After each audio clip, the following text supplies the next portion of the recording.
కేవలం media సీఈఓలకి, senior రిపోర్టర్స్కి, కెమెరామ్యాన్స్కి, రిపోర్టర్స్కి. వినండి,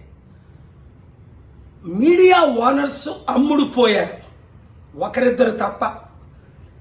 ఇంత పెద్ద ఆర్డర్ ఇవాళ వస్తే ఒకడైనా లైవ్ ఇచ్చాడా? ఒక ఛానల్ లైవ్ స్టార్ట్ చేసి ఆపేసింది.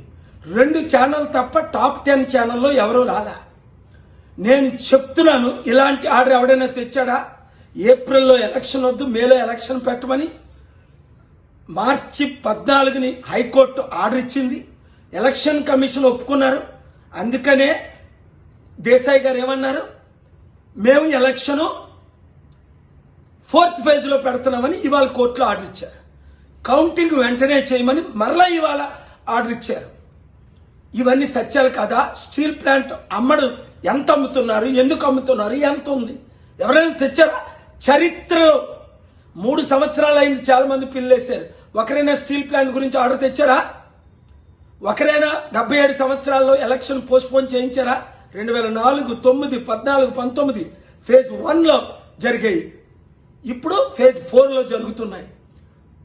మీడియా ఓనర్స్ గమనించండి, నేను శపించానంటే మీరు మీ కుటుంబాలు నాశనం అయిపోతాయి న్యాయం చేయకపోతే.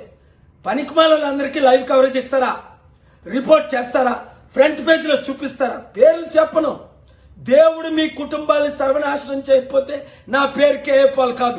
దేశం కొరకు వచ్చాను, రాష్ట్రం కొరకు వచ్చాను, ప్రజల కొరకు వచ్చాను. ఏ మీ కులంలో పుట్టలేదనా నన్ను ఇలా చూస్తున్నారు? ఆ ప్యాకేజ్ టార్గెట్ ఇస్తా, డే అండ్ నైట్ ఇస్తాడా? ఒక్క పని చేయని మోదీకి డే అండ్ నైట్ ఇస్తారా? ఓటు బ్యాంక్ లేని శర్మిలాకి మీరు డే అండ్ నైట్ 3 సంవత్సరాలు తెలంగాణలో కవరేజ్, ఇప్పుడు ఆంధ్రాలో కవరేజ్ ఇస్తారా? ఇదా మీరు చేస్తుంది న్యాయం? మీడియా రిపోర్టర్స్ ప్రజలకు చెప్తాను, ఏ ఛానల్ వాచ్ చేయొద్దని.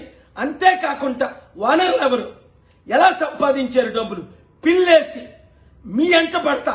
ఇప్పుడు మెగా కృష్ణారెడ్డికి ఎలాగైతే పిల్లేసి నేను ఎంట పడుతున్నాను, ఎవరిని క్షమించను, దేవుడు క్షమించడు, నేను క్షమించను, ప్రజలు క్షమించరు. ఇప్పుడైనా బుద్ధి తెచ్చుకొని న్యాయం చేయండి. కనీసం అందరికి ఇచ్చినట్టు మాకు కూడా కవరేజ్ ఇవ్వండి, లేదా దేవుని ఉగ్రతకు పాల్పడండి. చరిత్రహీనులు కండి.